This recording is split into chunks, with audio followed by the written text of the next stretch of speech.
सुखदेव जी से राजा परीक्षित प्रश्न करते हैं, प्रभु आप मेरे को जो है भगवान कृष्ण की कथा सुनाओ।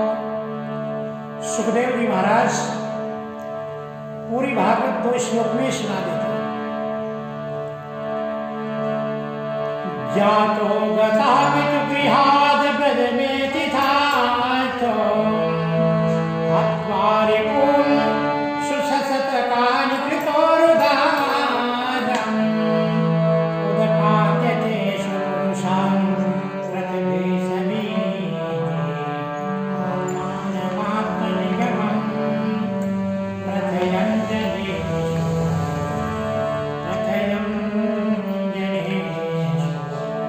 पहला श्लोक वर्णन करते कि लीला पुरुषोत्तम भगवान अवतीर्ण हुए मथुरा में। वसुदेव जी के घर में मथुरा में जो है जेल में भगवान का जन्म हुआ, परंतु वहां से वे गोकुल नंद बाबा के घर चले गए। वहां अपना प्रयोजन जो ग्वाल बाल गोपी और गौओं को सुखी करना था पूरा करके मथुरा लौट गए। ब्रज में मथुरा में तथा द्वारिका में रहकर अनेक शत्रुओं का संहार किया। बहुत सी स्त्रियों से विवाह करके हजारों पुत्र उत्पन्न हुए। साथ में उन लोगों को अपने स्वरूप का साक्षात कराने के बाद वाणी में श्रुतियों की मर्यादा स्थापित करने के लिए माता पिता के द्वारा यज्ञ करवाए, हवन पूजन कराए और कौरव पांडवों के बीच क्लेश उत्पन्न हुआ। आपस की कलह में दोनों पृथ्वी का बहुत सा भार उतर गया। दोनों जो है आपस में मारे गए, पृथ्वी का भार हल्का हुआ। युद्ध में अपनी दृष्टि से राजाओं को बहुत सी औक्षाणी सेना को ध्वंस करा करके संसार में अर्जुन के जीत का डंका पिटवा दिया। फिर उद्धव को आत्मज्ञान का उपदेश दिया। इसके बाद अपने परम धाम को भगवान सिधार गए। बस इतनी ही भागवत है। अब तो जो है राजा परीक्षित बोले महाराज हो गई भागवत। हाँ बोले हो गई भागवत, इतना ही भागवत है। राजा परीक्षित प्रश्न करते हैं, गुरुदेव मेरे को इतनी कथा नहीं सुननी थी। कथतो वंश विस्तारो भवता सोमसूरयो हो। हमको तो उनके वंश की विस्तार कैसे हुई और जो हमें जो वंश में जो भगवान अपने चंद्र था सूर्यवंश की कथा तो अच्छी ढंग से सुनाई, लेकिन जो भगवान की कथा वो तो बहुत छोटे में सुना दी। इसलिए अपने अंश से श्री बलराम जी के साथ भगवान ने अवतार लिया। तो कृष्ण और बलराम दोनों के सुंदर चरित्र मेरों को सुनाइए। यदुवंश में भगवान अवतार लेके कौन कौन सी लीला की थी ये राजा परीक्षित प्रश्न करते, वो कथा मेरों को सुनाइए। और क्यों कि जिनकी प्यास बुझ चुकी है, तृष्णा रूपी जो प्यास है, भवरोग की औषधि है भगवान का नाम। सुखदेव जी बोलते परीक्षित आप भगवान की भक्त हैं, आप जिन कथा का श्रवण करना चाहते हैं इसलिए आप जाकर के तो जलपान ग्रहण कर लो। राजा परीक्षित बोलते हैं नहीं गुरुवर, ये जो शरीर है तो कृष्ण की कृपा से मिला है। द्रोणस्य विपुष्पमिदं मदंगम संतान बीजं कुरु पांडवानां। अश्वत्थामा ने संकल्प किया था कि पांडवों को निर्बीज कर दूंगा, संतान बीजं कुरु पांडवानां। लेकिन मेरे भगवान कृष्ण की दयालुता तो देखो, जुगोपकक्षं गतजात चक्रो मातुश्च मेरा शरणं गताया। तो मेरी भगवान के शरण में गई, मेरी माँ भगवान के शरण में गई और भगवान ने चक्र लेकर गर्भ में प्रवेश किया, मेरी भी रक्षा की और मेरे माँ की भी रक्षा की। आपने पहले बताया था कि रोहिष्ठनया पुत्रो राम संकरण स्वया। आपने बताया कि बलराम जो रोहिणी के पुत्र हैं। और इधर ये भी है कि देवक्या गर्भ संभातो, तो पहले वो देवकी के पुत्र है, बाद में रोहिणी के बने। तो बिना मृत्यु के तो कोई दूसरा अवतार ले नहीं सकता, लेकिन ये कैसे हो गया? वो तो देहांतरम बिना, देहांतर तो हुआ नहीं, और ये देवकी के भी पुत्र हो गए और उधर रोहिणी के भी पुत्र हो गए, ये कैसे? कृष्ण वात्सल्य प्रेम से भरे हुए पिता का घर छोड़कर ब्रज क्यों गए, ये भी कथा सुनाइए। ब्रज में कौन कौन सी लीला भगवान की, वो कथा सुनाइए। और फिर मनुष्य रूप धारण करके कितने दिन द्वारिका में रहे, कितने दिन यदुवंशियों के बीच में निवास करे, उनकी कितनी पत्नियां थी और कैसे उन्होंने प्रजा की सेवा करी, ये सब जो है श्रद्धानाय विस्तृतम, सारी कथा महाराज विस्तार से सुनाओ। अब सुखदेव जी वर्णन करते, नैसात दुस्तहा चुनमन तप्तोदपि बाधते। आप जाओ, आपको 4 दिन हो गए, आपने अन्न जल कुछ भी ग्रहण नहीं किया, थोड़ा सा जल पान कर लो, फिर आपको भगवान की कथा हम आगे सुनाते। परीक्षित बोलते हैं, नहीं महाराज, पिबन त्वनमुखं भोजो। प्रभु आप जो कथा बोलते हैं ना, आपके मुख से जो भगवान की कथा निकलती है, वो जो अमृत निकलता, अमृत झरता है।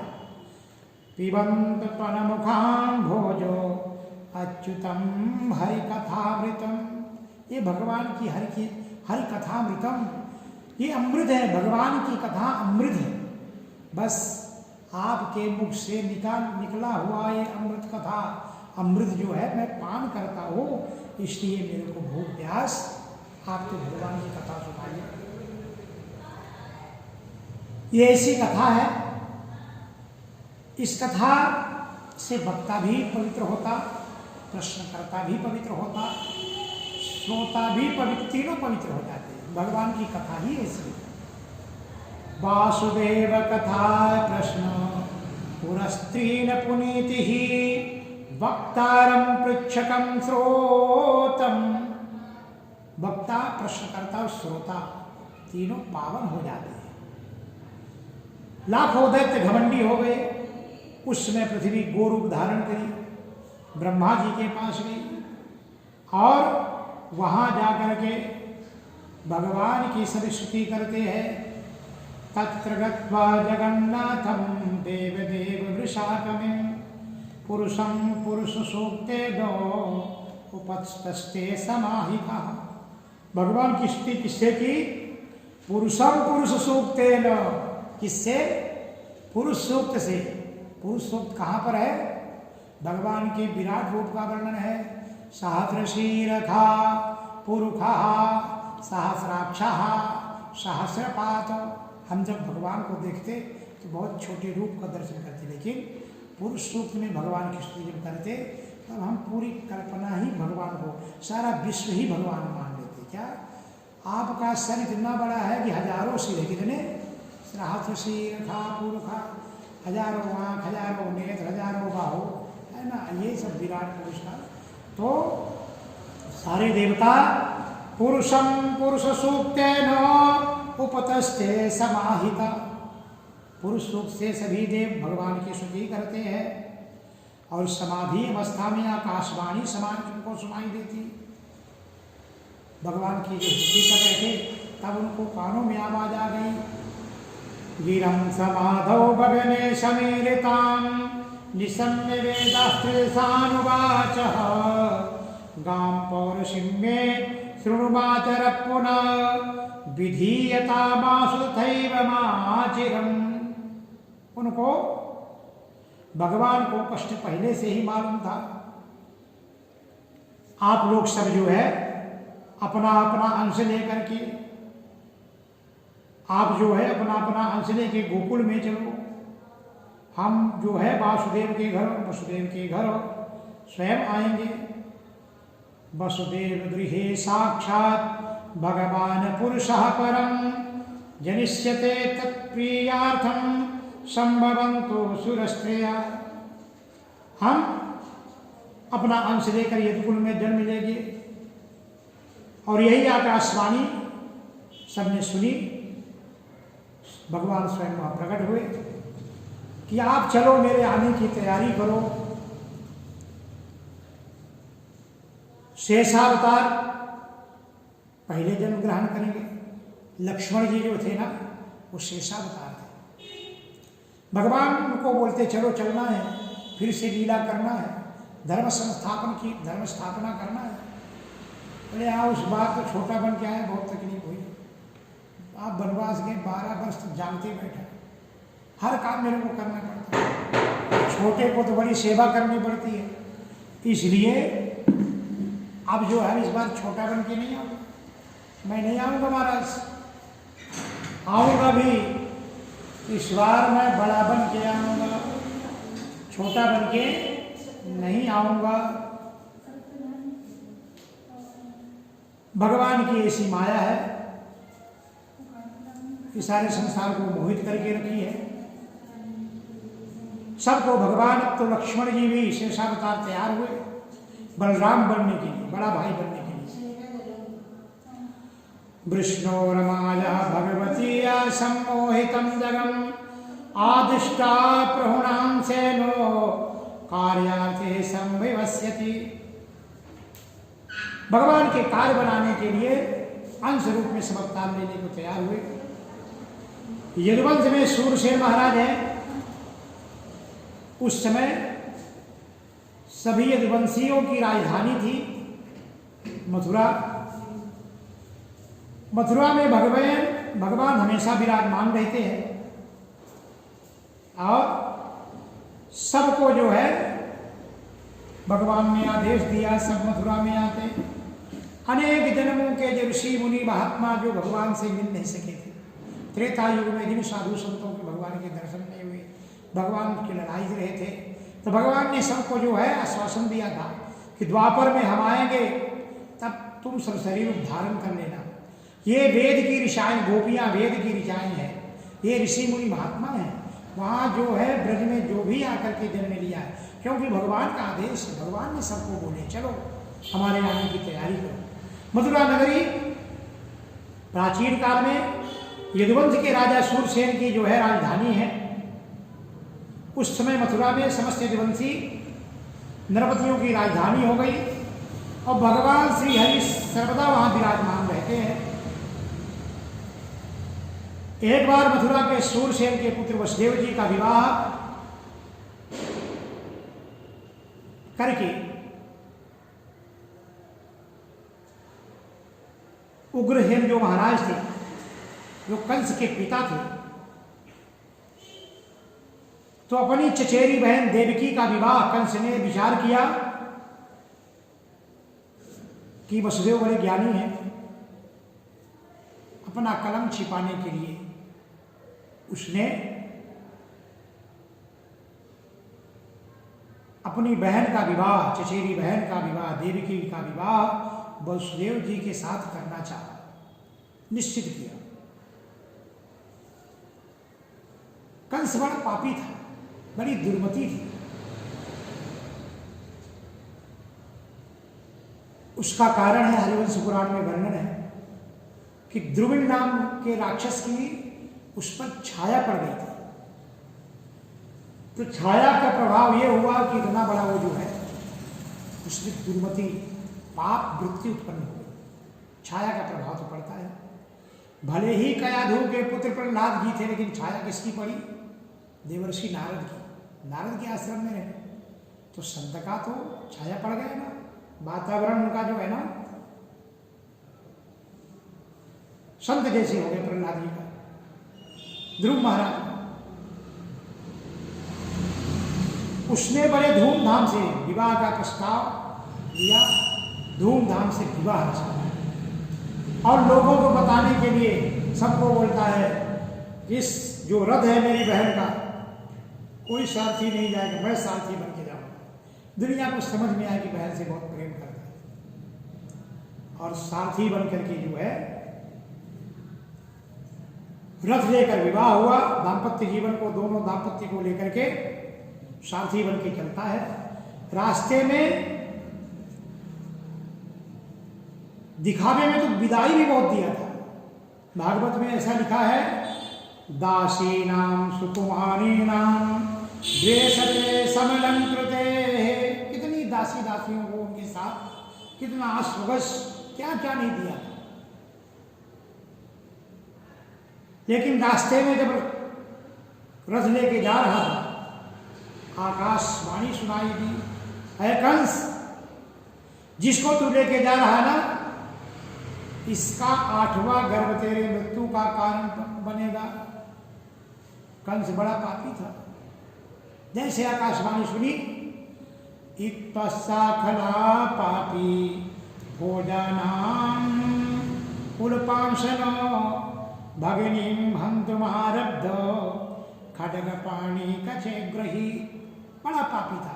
आकाशवाणी सुनी नहीं, रथ से कूद पड़ा, देवकी को पकड़ के खींच लिया और तलवार उठा लेता है मारने के लिए, क्योंकि पापी है। पाप कर्म करते करते तम जुगुस्त कर्मणम संसद निरपत्यगम, पाप कर्म करते करते जो है उसकी लज्जा सब जो है चली गई थी, क्रूर करने को तैयार हो गए। वसुदेव जी कंस जी को बहुत समझाते हैं, कंस को बहुत समझाते हैं कि देखो इसका वध मत करो। पहले तो ये स्त्री है, फिर भी नहीं मानता। फिर दूसरा तर्क देखो, जिसका विवाह उसका वध नहीं करा, अभी तो विवाह हुआ है, फिर भी नहीं माना। आपने जो इसका कन्यादान, फिर भी नहीं माना। फिर जो है अभी तो घर भी नहीं पहुंची है, फिर भी नहीं मानता। अभी रास्ते में किसी को वध करना, राहगीर को लूटना महान पाप है, फिर भी नहीं मानता। ऐसे भी समझाते हैं, मृत्युर्जन्मतो वीरा देहेन सह जायते। हे कंस, जब मनुष्य जन्म लेता तो उसकी मृत्यु भी उसके साथ जन्म लेती है। अगर आप ऐसे मारेंगे तो आपके कुल में कलंक लग जाएगा। लेकिन कंस तो पापी है, कहां सुनता है। जिसकी बुद्धि बिगड़ जाए, वसुदेव ने विचार किया ये पापी कंस मानने वाला नहीं है। फिर वसुदेव जी ने विचार किया कि अगर आज की मृत्यु कल में टल रही, आज की मृत्यु कल में टल रही, तो उसको टालना चाहिए। यावत बुद्धि वयो, जब तक बुद्धि काम दे तब तक जीव को अपने प्राणों की रक्षा करना चाहिए। वसुदेव जी ने दूसरा तर्क दिया, देखो आकाशवाणी ने बोली है, अष्टवो गर्भा, इससे जो 8वां बालक उत्पन्न होगा वो तेरे मृत्यु का कारण है, हम तो नहीं ना। देवकी नहीं, बोले नहीं। फिर आप ऐसा करो, आप राजा हो, हम दोनों को आप जेल में डाल दो, और जो इससे जो बालक उत्पन्न होगा देवकी के गर्भ से, हम आपको दे देंगे। ये बात कंस को पड़ गई और कंस जो है तुरंत तैयार हो गया। वसुदेव और देवकी को गर्भ जो है जेल खाना में डाल दिया। चारों तरफ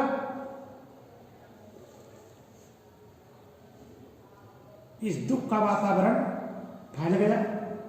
वसुदेव जी बहुत दुखी थे, लेकिन कंस के सामने चेहरा प्रसन्न ही रखे, है ना, बहुत दुखी थे। प्रसन्न बदनाम भोजो निसंसंदिर पत्रमं मनसा दोयमानेन विहसन्नब्रवीतो। वसुदेव जी मन से बड़े दुखी थे, लेकिन ऊपर से चेहरा प्रसन्न रखे। और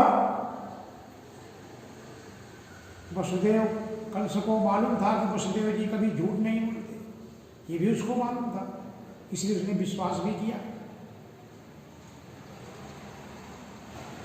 कंस को मालूम था कि वसुदेव जी सत्य में निष्ठा रखते हैं, ये मेरे साथ झूठ नहीं बोलेंगे। और उसी समय नारद जी का आगमन होता। नंदादे व्रजे गोपा याश्चमे संयोषिता विष्णु वासुदेवस्य देवप्यादय स्त्रिया। नारद जी आए। नारद जी कंस की बेचैनी बढ़ा दी। देखो ये 5 है, इसको यहां से गिने 1 2 3 4 5, यहां से गिनोगे तो 1 2 3 4 5, है ना। तो जो 8 है, अगर वो क्रम चुका किया जाएगा, जहां से गिनोगे वही 8वां आएगा। हो सकता है क्रम छुपा गया, क्या करेंगे आप? अब कंस ने ठान लिया कि भाई एक को भी जीवित नहीं छोड़ना है। और देवकी का पहला कीर्तिमान बालक उत्पन्न हुआ। पहरेदार थे, पहरेदारों ने जाकर के जो है ना इस प्रकार से कंस का मति जो है फिर गई। और उसके साथी जो थे वो सब बड़े पापी थे। उसके साथी कौन थे? प्रलंब, प्रलंबासुर, अरिष्टा, अष्टासुर, मुष्टिकासुर, बकासुर, अघासुर, ये सब उसके साथी थे। अब भगवान चारों तरफ कंस जो है ना, अब भगवान जन्म लिए नहीं, सारे जो है देवता भगवान से प्रार्थना करते, प्रभु आओ इसका वध करो, ये पापी का जल्दी आओ, क्यों नहीं आ रहे आप? तो देवकी का पहला गर्भ हुआ, उसको कंस के भी मार दिया, दूसरा मार दिया, तीसरा मार दिया, ऐसा मारते मारते अब भगवान के आने का टाइम हुआ। तब सारे दिन लेट हो रहा था, है ना। अब 7वें बार जो है संकर्षण आए बलराम जी, भगवान ने योग माया से उनको प्रेषित करके और रोहिणी के गर्भ में डाल दिया उठा करके। और ये शोर हो गया कि जो है देवकी का गर्भ गिर गया। अब भगवान जब 8वें को टाइम लगने लगा, सारे देवताओं की धुक धुक बढ़ने लगी। सारे देवता भगवान के पास गए, प्रभु चलो आपके बिना कंस का क्या होगा, महान पापी है, देखो ना देवकी वसुदेव अपने पिता उग्रसेन सबको जेल में डाल के रखा है। सारे जो इनके यदुवंशी है, इनके जो परिवार के लोग हैं, कंस के डर से रात छोड़ छोड़ के सब भाग गए हैं। भगवान बोलते मैं नहीं आता, आप तो देवताओं को। बोले क्यों? बोले मैं त्रेता युग में राम बन के आया, मैंने एक पत्नी व्रत का नियम लिया था, लेकिन लोगों ने उंगली उठाई, कलंक लगाया। धोबी की पत्नी भग गई, तो धोबी ने जब वो पत्नी कुछ दिन में वापिस आई, धोबी बोलता मैं राम थोड़ी हूँ कि जो इतने दिन चलिए लंका में रही और फिर बोलते अग्नि परीक्षा हो गई। गुप्तचर राम जी को बोले और अंतिम में जब प्रजा में असंतोष दिखा तो राम जी ने सीता जी को जो है परित्याग किया। तो उस बार जो मैंने नियम पकड़ा था कि एक जीवन में एक पत्नी व्रत, फिर भी लोगों ने कलंक लगा। मैं शिवरी के बोर खाए कि लोग बोलने लगे शिवरी के राम झूठे बैर खाए राम, शिवरी के राम। तो क्या वो झूठे थे क्या? तो मैंने बहुत संभल के चला। तो देवता लोग बोलने लगे कि आप जो करेंगे, बोले मैं जो देखूंगा, कहीं नहीं देखा, फिर भी लोग बोले ऐसा देखे। तो जो मैं देखूंगा बोले सत्य, जो मैं बोलूंगा वो भी सत्य, जो मैं खाऊंगा बोले वो भी सत्य, तो फिर जो है मैं विवाह करूंगा बोले वो भी सत्य। एक नहीं, इस बार कितना भी करोगे तो कोई बोलेगा नहीं, है ना। राम त्रेता युग में राम में और कृष्ण में है पूर्ण ब्रह्म, वही परमात्मा। लेकिन इस बार भगवान ने सबसे बड़ा वाचा धराई, सारे देवता बोलने लगे सत्यव्रतम सत्य परम त्रिसत्यम सत्यस्य योनिं निहितं च सत्ये सत्यात्म सत्यामृत सत्र नेत्रम सत्यात्मकम तम शरणं प्रपन्नः। आप जो बोलेंगे सत्य, जो खाएंगे सत्य, जो देखेंगे सत्य, जो विवाह करेंगे वो सत्य, जो भी करेंगे सब सत्य ही, कोई असत्य नहीं बोल सकता। भगवान बोला आता हूँ। और भगवान जब आने लगे तो देवकी के तरफ जो है बार बार अब उस कंस को लगता इस बार मेरा मृत्यु धराएगा। सदैव की सर्व जगत निवास, सारे जगत का निवास करने वाला, जगत का मालिक अब देवकी के गर्भ में आता है। निवास भूतानित राम नरेंद्र, सारा संसार जिसके गर्भ में निवास करता वो भगवान आज देवकी के गर्भ में आया। और जब भगवान गर्भ में आते हैं तो देवकी का तेज बढ़ गया। अब जो है कंस सोचता है कि मेरे को लगता है इतना तेज मैंने कभी देवकी के चेहरे पर नहीं देखा। ऐसे में प्राण हरे हरि गुहा, इस गुह विष के पेट में मेरे लगता है मेरा प्राण हर, मेरा शत्रु इस बार जरूर आ रहा है। कंस भ्रमित, देवकी को देखकर भ्रमित हो रहा, और भगवान देवकी के गर्भ में है। नारद जी से अब इतना विचलित हो गया कंस। आसीन संविसंकृष्टम भुंजाम पर्यटन महीम। नारद जी बता के जब होगा तो काला काला होगा, गुगराले बाल होगा। चिंतयामो ऋषिकेशो अपस्थित तन्मयं जगह। हर जगह उसको काला दिखता, हर जगह जो है उसको शत्रु दिखता। भगवान के आने की तैयारी करते, सारे स्वागत में लग गए। स्वागतम कृष्ण सुस्वागतम कृष्ण, सब भगवान की स्वागत करते। श्रुण्वन् गुरुन् संस्मरश्च चिन्तयन् नामानि रूपाणि च मंगलानि ते। हे प्रभु, आपका नाम गुण कर्म सब मंगल ही मंगल है। जो क्रिया करेंगे, जो देखेंगे सारे देवता। अब तो जो है भगवान के आने की तैयारी हुई। अथ सर्वगुणोपेता काल परम सोवना यरवे बाजनं वक्ष सांतरगतारकम। सारे जो है अधकाल समोपेता, काला परम सोवना।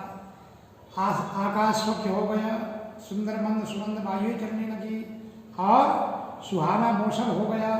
उस दिन जो है रोहिणी नक्षत्र आ गया। भगवान के आने की तैयारी, और जो है आकाश मंडल में देवता चारों तरफ से देखने लगे। जन्म से पहले सब शांत हो गया, सारे तरफ प्रसन्नता हो गई। देवता लोग दुंदुभी जो है बजाने को तैयार हो गए। बादल धीरे धीरे समुद्र के पास गर्जना करते निकल रहे। और भगवान जब ये बेड़ी के अंदर गर्भगृह में जेल खाना में भगवान प्रकट होते हैं। तमद्भुतं बालकलम्बुलेक्षणं चतुर्भुजं शंखगदायुधं। भगवान प्रकट हो गए, और जैसे प्रकट हुए देवकी माता की नजर पड़ती। भगवान खड़े चतुर्भुजम, हाथ में शंख चक्र गदा पद्माला। देवकी माता जो है भगवान की स्तुति करती है। प्रभु आप आ गए।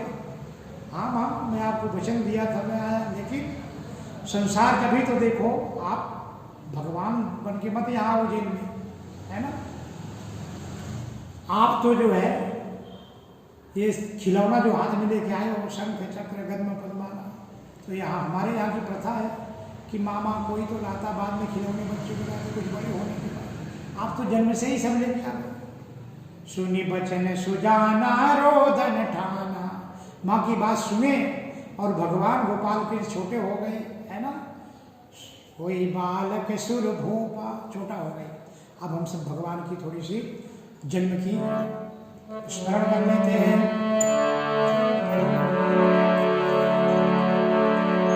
वै प्रगट कृपाला दीन दयाला कौशल्या हितकारी। हर्षित महतारी मुनि मनहारी अद्भुत रूप विचारी। वै प्रगट कृपाला दीन दयाला कौशल्या हितकारी। हर्षित महतारी मुनि मनहारी अद्भुत रूप निहारी। भगवान के सुंदर रूप भगवान धारण कर लेते, है ना। और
भगवान चतुर्भुज रूप धारण कर लेते हैं, हाथ जोड़ते हैं वसुदेव देव की, भगवान छोटा बालक बन जाते हैं।